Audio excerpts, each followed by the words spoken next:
It's been 40 years since China opened its economy to the world.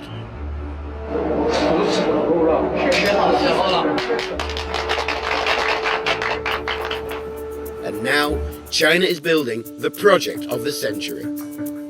The Belt and Road Initiative is in full swing. Ports, roads, rail lines, bridges, and logistics zones put in place by China and its forward-leaning political alliances. Together, the so-called One Belt, One Road region will encompass around 2/3 of the world's population. An overland economic belt and a modern maritime Silk Road, spreading goods, culture, and ideas across 3 continents.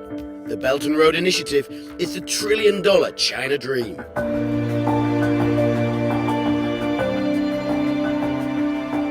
For a couple of years, people have had a look at it and gone, oh yeah, it's a name, you know, what does it really mean? We think it has the potential to massively influence global trade for many, many decades to come, and we want to make sure that the UK is at the front of the queue. I'm Matt Hall, and I'm a British journalist. For 15 years, I've lived in Guangzhou, a starting point of the ancient maritime Silk Road and a launching pad of China's economic reform. As Britain looks east for new business partners in the post-Brexit world, one city in the southwest of England is ahead of the curve. Guangzhou's sister city of Bristol is one of the fastest growing exporters of brand Britain. And with a shared maritime history, she is a natural partner in the Belt and Road Initiative. It is also a place that feels particularly close to home. It was here I worked on my first daily newspaper, the Western Daily Press. But little did I know when I left in 1998 that 3 years later, Bristol and Guangzhou would become sister cities. I shouldn't be surprised. They share a maritime history, they share a love of food and drink, and they share an adventurous spirit that has seen them travel around the world. I'm here to find out what Brexit means for iconic local brands selling to China for the very first time. Yeah, we want to fill a container and then we want to fill a ship. I want to see how far our business links can grow. Potentially we could be selling bamboo back to China at some point. I want to understand the challenges that may emerge. It's very easy for people to come along and present themselves as if they know completely what they're doing and, oh, I'll just hook you up with this contact or whatever, but it's not that simple.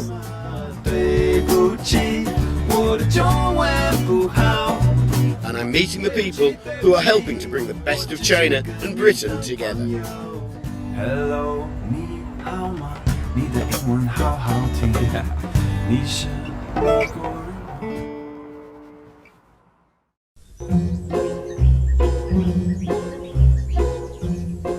Once upon a time, there was a happy family of sheep.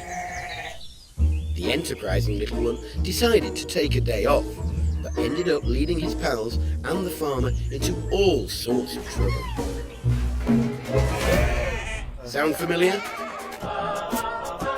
Well, Shaun the Sheep may be the most famous fictional hero that's put Bristol on the big screen, but it's the locals' entrepreneurial spirit that is putting the city on the map.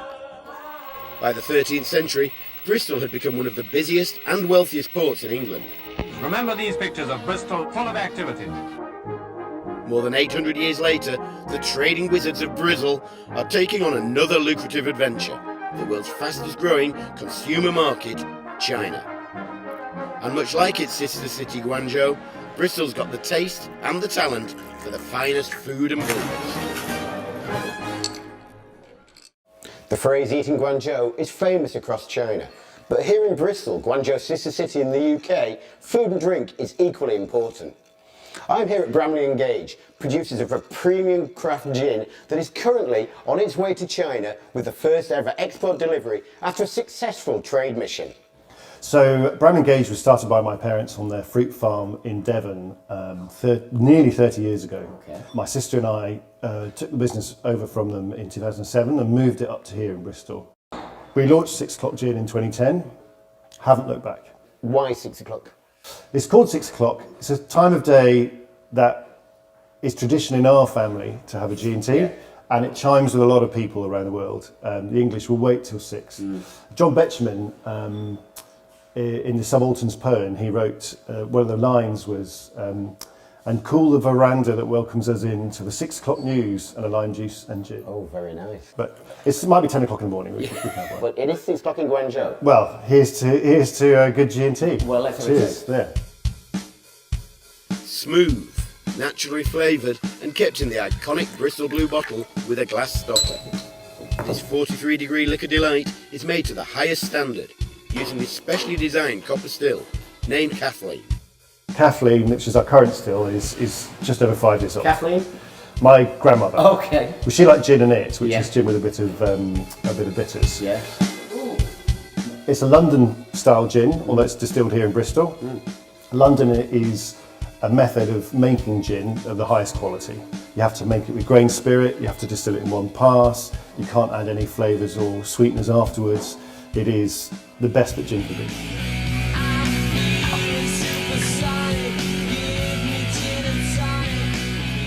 So, as we're sitting here, halfway to China, on a hopefully not too slow boat, Yeah. your product is on its way out. And this is your first export. It's our first export to Asia, actually. Right.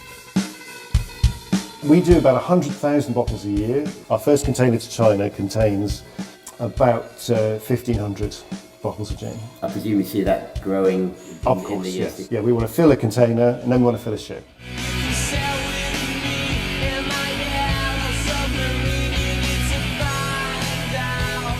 I mean, you mentioned it's your first export to Asia. What made you choose China then as a first destination? Well, I mean, China is going to be the biggest economy in the world, Right. and Chinese consumers have an appetite for top quality products. Yeah. So the size of China is obviously attractive, Yeah. and actually the ease of doing business is much better than it used to be.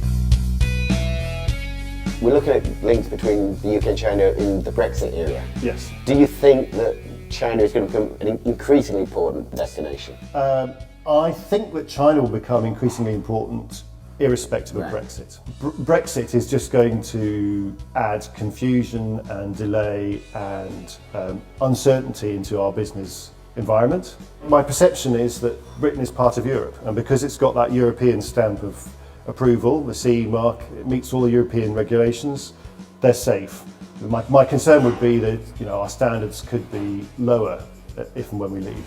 Ours won't. I mean, I'll be making this to the best standard there is in the world. Cheers. 6 o'clock gin is now in cocktail bars of Beijing and Shanghai and will be on JD.com next year. That's China's second largest online retailer with an estimated 300 million customers.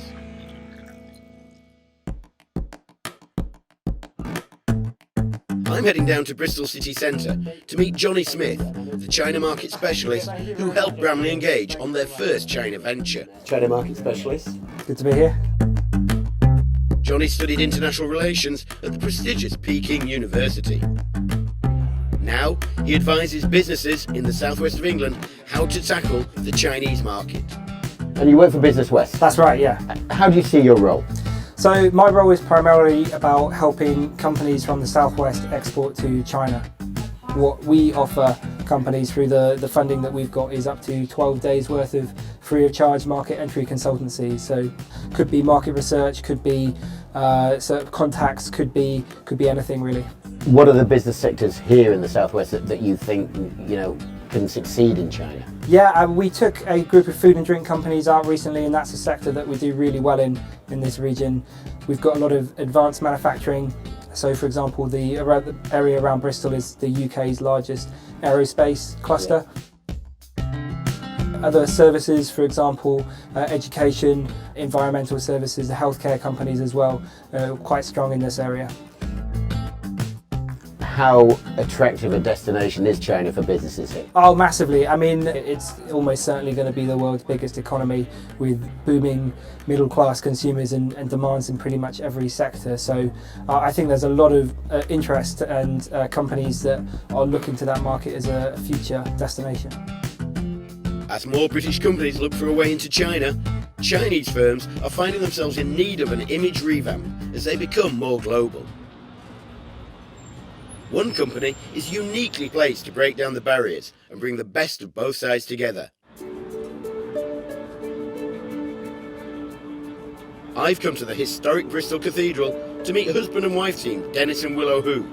co-founders of marketing consultancy firm Make It China. We formed this idea that, because we've been both working in the manufacturing center of the world, which is in Shenzhen, and then we want to actually help the more and more Chinese brands to go, to the Western world and let them know that made in China is actually a symbol of good products and, nice service. We don't just only work with manufacturers and B2B companies, but we also have some beautiful tourist spots as well. Right now we're presenting actually Zhangjiajie, which is actually a beautiful place indeed. Our aim is to get the rest of the world to get to know them, the views, and also their products as well. Dennis and Willow first met in the southern Chinese province of Hunan back in 2010. They got married a year later and are now raising their 4-year-old daughter and running their company together in Bristol. Are there some key things that surprise the Chinese doing business with the British, and the other way, the British doing business with the Chinese? I think it's still to this day, it's very difficult for British people to get around the fact that it's not about emails. Right. So obviously WeChat is really important to us. Even little things like you might have some emojis with your day-to-day contact to just warm things up a little bit. I think it's very easy for people to come along and present themselves as if they know completely what they're doing, and I'll just hook you up with this contact or whatever, but it's not that simple. So we're just going to stick to our strength. That's actually to tell you that the importance of the cultural and also the language barriers for for each parties if they want to do business with each other. And listen, it's been great talking to you. Just one final question. Your husband and wife, your business partners, how does that work? I think if you'd have asked me a few years ago before we were doing this, I'd have probably said, that sounds like a horrible idea. But actually, as I've said, we've discussed, we're good at communicating, which is part of, obviously, the company that we have. And just put it short, just check the relationship between Britain and China. That's our relationship. Golden relationship. Excellent. A golden relationship that is now worth $79 billion and growing. To find out how quality made in China products are received in the UK, I'm going gift shopping. And few things say made in China better than all pandas' favourite plant. Think of China, many people think of bamboo, and I'm delighted to be here with Ed Cheney, who is, well, your business is bamboo. It is indeed. Tell me how this came about. Well, having lived in China for almost 3 years, there's a lot of bamboo out there, and I just thought it was such an incredible plant, so sustainable, that it would be a shame not to bring it back to the UK and see what UK customers kind of thought of it. Ed calls his brand Maboo, an anagram of bamboo. From t-shirts to sunglasses, toothbrushes and even a calculator, it's hard to leave the shop without feeling mad for bamboo. I could spend a fortune in it. How have you found doing business with China then? Personally, I love it. It's challenging at times, but it's great to build those business relationships. And I might be in Guangzhou for phone covers, and then be in Wenzhou for sunglasses. So it's great in that respect, because it means I can travel more. Well, and how has this store gone down here in Bristol? Yeah, I think people, they find, a lot of people don't believe that you can make, say, clothing out of bamboo, but the t-shirt, the socks and the underwear, people love for how soft they are. But then, every bamboo watch is unique because the grain's different on each one, the same with the sunglasses. And then I think it's been, well received. We're growing year on year as a business, which is great. Hello? Alison? Yes, I'm ringing my wife, she's going to buy me a We're currently working with the Export for Growth programme to, increase our export potential. So potentially we could be selling bamboo back to China at some point. Is that almost like the dream that you could be? Yeah, it'd be great to have stores in China. And do you think one of the key things is that you've actually lived there? You've lived in the country and you've experienced the culture at first hand? Yeah, I think it definitely helps when I'm over there and maybe enjoying a Chinese dinner after a day visiting a factory. Bamboo shoots? Bamboo shoots have been eaten, yes. I haven't tried any bamboo baijiu or anything yet. Do they make that? I don't know. Maybe there's a gap in the market there. So yeah, who knows? A shot of bamboo baijiu would be a great way to celebrate Maboo's China debut. But until then, I know someone with a slightly different China-related party trick. We're here at this beautiful waterside location in Bristol, and you might ask why I'm interviewing a local Bristol musician, but Jesse, you have a particular skill and talent here. Well, am I right? Yeah, well, we visit China a lot. We love it there, and I also sing in Chinese, and we write songs in Chinese too.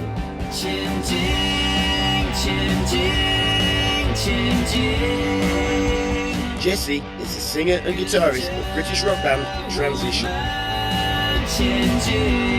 They first performed in China 12 years ago at a Taiwanese music festival and have since toured in 23 cities across the mainland. Jesse, when you first went in 2005, Yeah. you were singing in English? We were. Once we were there, we thought we'd love to respect the culture. Part of that is learning the language, and once I learned a little bit more than just like 谢谢, 你好, those things, and got into something a bit more interesting, then I started to sing. And the first song, I think, was a Taiwanese drinking song. Okay. So what level would you say your Chinese is now? Because many of us find it hard enough to speak it. How do you sing in it? How do you write songs in it? Kind of my style, I suppose, is writing out of experience. My Chinese is quite good, but you're always aware there's a lot more to learn. And then singing, I've worked very hard to be as kind of, you know, native sounding as possible.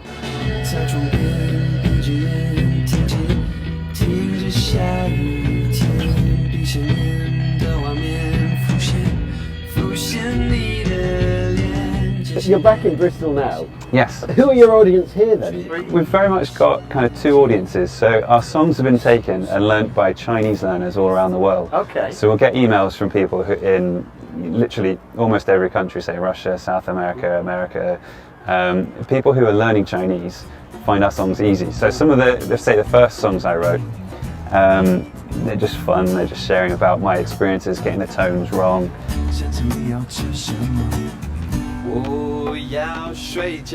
I want to say I want some dumplings, and they think I'm saying you want to go to sleep, you know, I want to go to sleep or something.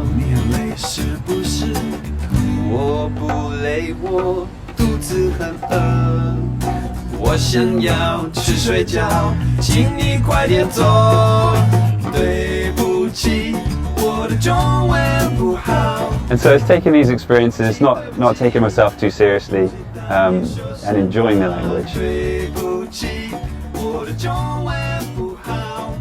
How important do you think music is globally? You know, bringing people together and yeah, because it's a universal language. It is, yeah, absolutely. I think music is so powerful, and it bridges often the differences between, say, people, and you can bring people together in such a wonderful way. And I think that's something that we have loved. So an example would be, we went to one of our friends' weddings. Okay. And he'd asked us to play, and this friend who was getting married said, please sing in Chinese. And we said, are there any guests who speak Chinese? No, just we love what you do, please do it. And were the people with like Uncle Bill there, and you know, they're all what's this guy doing? doing? It was amazing. Yeah. Sounds fantastic.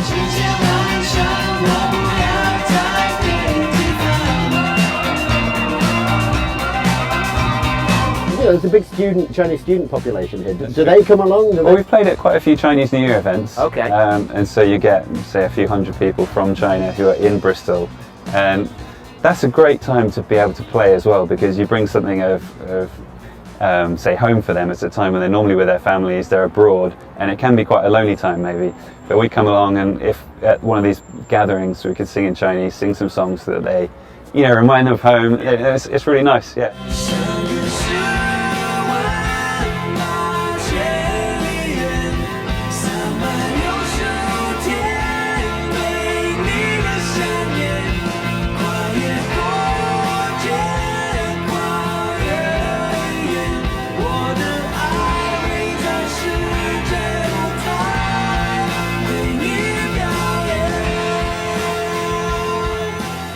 That beautiful note, I've come to the end of my journey in the UK. But the story of China's growing voice on the world stage has merely just begun. Next, across the Irish Sea into Dublin, a new frontier of China-Europe partnership. 学中文，我觉得帮我把世界之门撞开了。哦。